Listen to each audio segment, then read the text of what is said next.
God has revealed areas where I could become a stronger mother, our children could become stronger teenagers, and it took one another's trust and perspective about our life to say, here I am, this is uncomfortable, it's awkward, but here I am, I want to grow, I want to learn, and I trust your perspective and your love to help me grow into who God has called me to be. It seems to me, PT and Sarah, that God is opening up favor for women. You know, unfortunately, the world had to, we see that. I always tell people, God judges what he loves. And it's clear that women have been taken advantage of in the workplace, taken advantage of in places of the arts like Hollywood. And God has come in and just shook. And now we're seeing women like you rise up with a voice that's not just speaking to women, but to all of us. And I want you to give you a chance to talk about your wife for a moment, because you and I were talking about how men need to handle this season where God is saying, I'm going to make up some stuff that has been unjust, unfair, and I'm going to bless my daughters in this season. Absolutely. We're seeing that, aren't we? We are seeing it. It was about 5 years ago, the Lord gave me a word, and it was the age of the woman. And it was crazy, because why would God give a man a word that basically was saying that God was going to use women in an unprecedented way? I knew it was God. I remember trembling as I preached that message, not realizing that I would ultimately be married to a world shaker in Sarah. I think that the most persecuted people group on the planet is the woman. Yeah, no doubt. From the very beginning, and Sarah has a revelation on that I wanted to share as it relates to Eve. But you know, most men, if we're honest, in the kingdom, we want to be Joseph, right?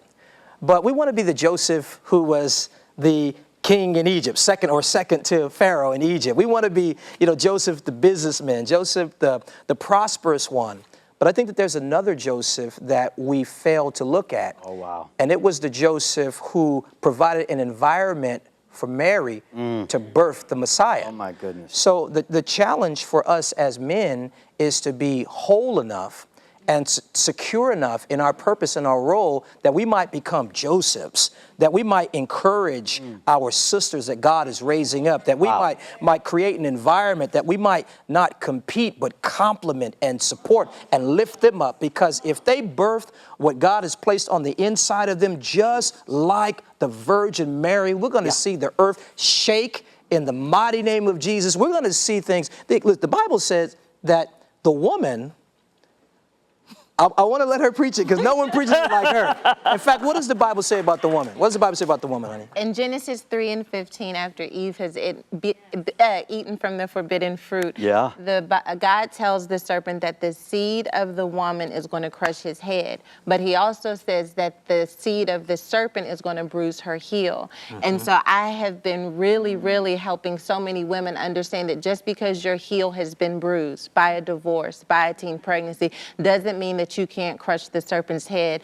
Specifically, I said bruised heels still crush serpent's head. So I don't know what you're doing, girl, but I want you to know that bruised heel, no matter what it is, divorce, miscarriages, whatever you've gone through, that bruised heel still crushes serpent's head. And how do I know? Because I get up on the stage, I hold a microphone with my teen pregnancy, with my divorce, with my insecurities, with my fears, and I tell the devil, you know what? You picked on the right one, because this heel is going to pick up my foot and I'm going to crush it over your head every single chance I get. Wow. So right there in Genesis, from the very beginning, is the pronouncement that through the woman, the serpent would be defeated. No wonder she's the most persecuted people group on the planet. No matter any place you go to in the world, the woman is the most persecuted. But I tell you what, time's up. Me too, and whatever else you want to say. It is the year of the woman, and I'm rolling with her. Yeah, rolling with her. Exactly. I think it is important. I think with we see all these movements even among some of our teaching team here at TBN, Christine Kane and Joyce Myers and Beth Moore, all of these women. And I'm going to encourage you. We need to have a conference for men on how to handle these powerful, strong women that God is doing. I'm passionate about it. Yeah. I'm passionate about it. I think that as women, though, I think that as we're really learning how to navigate this power and this platform, that one of the things we have to constantly keep at the forefront of our mind is that our power is not meant to crush the man. Yeah. It, too, is meant to complement and support the man. So just because I finally have an opportunity to speak out doesn't mean I want to crush my partner. At the end of the day, I need him to win because we are in partnership. And at the end of the day, honestly, outside of the lights, the camera, and the church, we have children and families to raise. And I don't want to be so powerful as a woman that I don't teach my sons how a woman still needs to be held and supported and to really live in that environment that her husband creates. So there is a place for... Yeah, and it does not take value away from the man. That's a perversion in the movement where, we don't need no man. And shut up. Because that's stupid. That's stupid. Yeah. And I'm not saying, can I say stupid on TBN? No, I'm sorry. no, I can't. can he? No. Yeah, yes, That's you can. stupid. No, okay. But because, and of course, I'm not promoting being codependent. I'm not saying that. But the man, his job, he is validated. He's a part of this movement, right? He should pray prayerfully and offer wisdom to it, offer covering to it. Joseph wasn't a nobody. He was creating an environment. Mary couldn't have done what she did. She couldn't have birthed Jesus without Joseph covering her reputation, right? Covering her financially and other ways. And so this is not, pro-women does not mean anti-man, right? Women evolving or a women's empowerment movement does not mean the emasculation of men. That's, and we have to have a clear and concise conversation so that we will understand what our roles are as men in the context of this movement. And I believe it is simple. It is to cover, it is to support, it is to protect, it is to pray into. We are the midwives to this movement. Wow. Well, it is, and it's for real. Jeannie and I founded a church, and actually, this is our 40th year of marriage, and she had a call of God on her life that I fought for a long time. And she would, I would say, you're called because you married me. And I'm a little ashamed of that now, but that's all under the blood. And I remember, stupid is a good word. But I remember saying to her, okay, so what happens if I die? If I die, what happens to you? And at that point, it was going to be like, well, I would be devastated and I would be out of the ministry, of course. And she said, I would continue my ministry. And because God called me before I ever married you. And that's when I knew, okay, this is not your father's religion.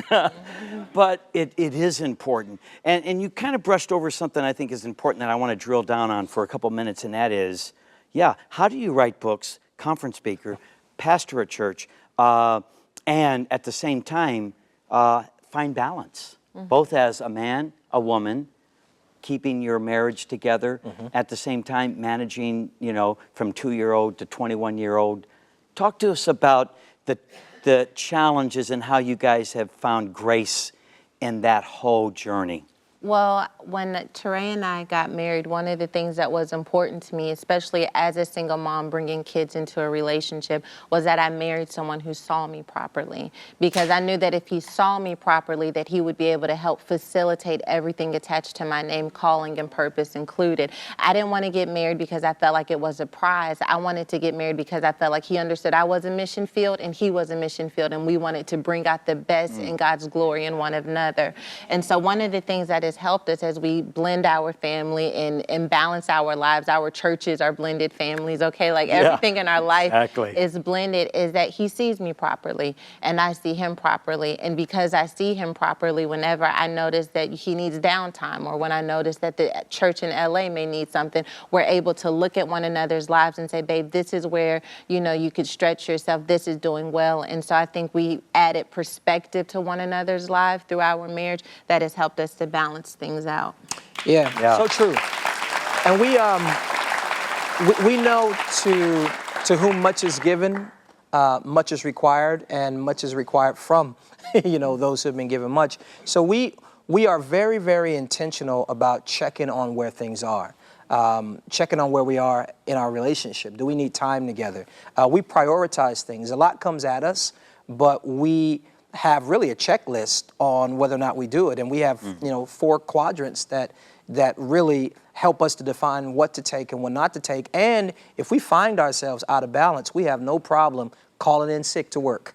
On a Sunday. On a Sunday. He's called in and said, we're having family day. We're having family. You know, I was traveling with the book, and this was actually just less than a month ago. And we just felt the tension, you know, from our kids in the house, and we felt like we needed a Sunday off. And I have great staff in both campuses, and I said, guys, we're taking this Sunday off. We're going to make it a family day, run on with it. And we did that. And so balance is everything, and making certain that what's most important, which for us is our individual relationship with God, our marriage, and our family doing well. And then we get down to our spiritual family. And I think having a great team to help protect that is important as well. Absolutely. What do you think is the most important ingredient for, and you really, we got a parallel going of a blended family and a blended vision. What would be the overall attitude that someone needs to be able to embrace to watch God take two paths and make them one? Wow. I think faith first, faith to believe that God has brought these two universes together. Yeah. Okay, so God, if you brought these two universes together, then you have a strategic plan as to how to integrate them if we get ourselves out of the way. I think humility is very important. The Bible talks about esteeming others more highly than yourselves, and communication. You know, I know you asked for two, but I think I gave you three. But communication. Let's talk about how are we feeling. You know, I won't birth a ministry without her approval. You know, Woman Evolve, this incredible conference that we're doing in Denver in July. You know, it's her face, but it's us behind the scenes. Yeah. And so you get two for, even when you're getting one, you're really getting two. You're getting both of us. And so I think communication, humility, and faith, trusting that if God brought these two universes together, he'll give you the wisdom as to how to steward the integration. Right. No, I think that's powerful. You're standing behind him. Is that unique? Does that happen every once in a while? Or what are you doing behind him? I love him. I'm praying for him. Yeah. I don't, just because I have a platform doesn't mean that every time he's on stage that I need to be on stage. I feel like as his wife that I'm there to pray and push back any darkness that would dare keep his message from coming forth.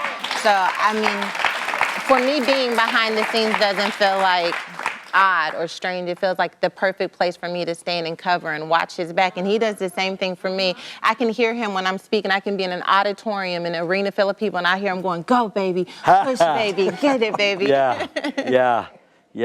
No, I love that. And I think that's what you have to do, you know, bringing your families together. And let me just lean into the church thing a bit. How?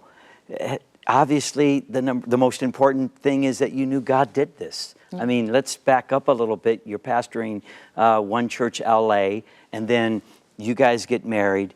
The Denver situation, I mean, very unique. The millennials, the entertainment industry, and then a church. Without casting any shadow, a lot of churches gone through a lot of pain. Yeah. I think one of you guys preached on how to deal with pain caused by the church.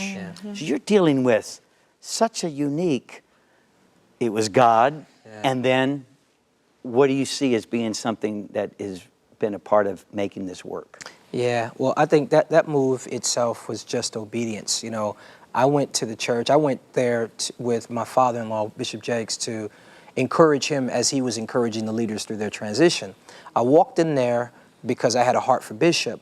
I saw the people and walked out of there with a heart for them. And God said, you know, through over a series of months, I'm calling you to that church. But I think that, you know, we are called to pain. We're attracted to pain. There's a lot of pain in LA, you know, and I just, you know, what Isaiah 61, the Spirit of the Lord is upon me. He's anointed me to bind up the brokenhearted, to proclaim liberty to the captives. And so I'm at my best when I find somebody broken.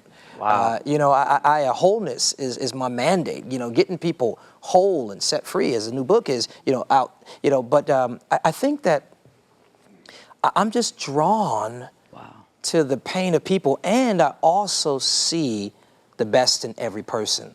I don't care how a person sees themselves. I see them as one created in the image of God, whether that's an individual or a church. There was a destiny on the Potter's House Denver, and just because there was some transition, again, the destiny wasn't lost. I think to a certain degree, the Potter's House Denver represented my own life, right? We had some transition, we had some trouble, but guess what? We're going to get back on this thing. We're going to press in. We're going to lay hold of all the promises that were on that church before I got there, and we're seeing incredible things take place. I believe God can fix anything. Yeah. Anything. No, I think you said something very revealing, that I think that, every pastor, every Christian, the whole Christian community, when you said you were made for pain, that you're drawn to pain, I think the best definition of sin is pain. Wow. I think the wages of sin is death by pain. Wow. And I think that I try to tell pastors. I work with Joel Osteen and Champions Network, and we work with hundreds of pastors. And I say, if you're working on your message, stand back and make sure, how's this addressing the pain? Because people are in pain. So you said something that I think is powerful. Drawn to pain. Don't be afraid of pain. Yeah. I mean, that's the old story of the guy that a shoe company sent him to a country, and he was there for 2 or 3 weeks and said, man, send me back. Why'd you send me here? These people don't even wear shoes. And then a few years later, another salesman was sent, and he was there for like 2 or 3 days, and he said, send me 50,000 pairs. These people don't even wear shoes. I mean, you have to see pain as why we're here. Right. And when you embrace that, and then it says that sin is falling short of the glory of God. So pain is the result of sin, and sin is missing the mark of God's best. Yes. I think we're so sideways. We're talking about people's habits, their dysfunction, what they do wrong, as if that's bothering God. Yeah. Right. Is God bothered by our bad habits? No, he's bothered when he had a destiny that before time began, and you're not walking in it. That's what hurts God. So to see you doing that, I think is a reflection on the fact that pastors, leaders, moms, blended families, don't run from pain. Yeah. Yeah? Absolutely. Yeah, absolutely. I think one of the things that has really been a marker in our life is our pursuit of uncovering that which makes us uncomfortable so that we can understand who we are as a result of experiencing that discomfort. So even Denver, we had to be willing to leave that which we did well in order to understand where our weakness is, and ultimately for God to show us where his strength could be made perfect. And the same has existed in every area of our life. As our family has come together, God has revealed areas where I could become a stronger mother, our children could become stronger teenagers, and it took one another's trust and perspective about our life to say, here I am, this is uncomfortable, it's awkward, but here I am, I want to grow, I want to learn, and I trust your perspective and your love to help me grow into who God has called me to be.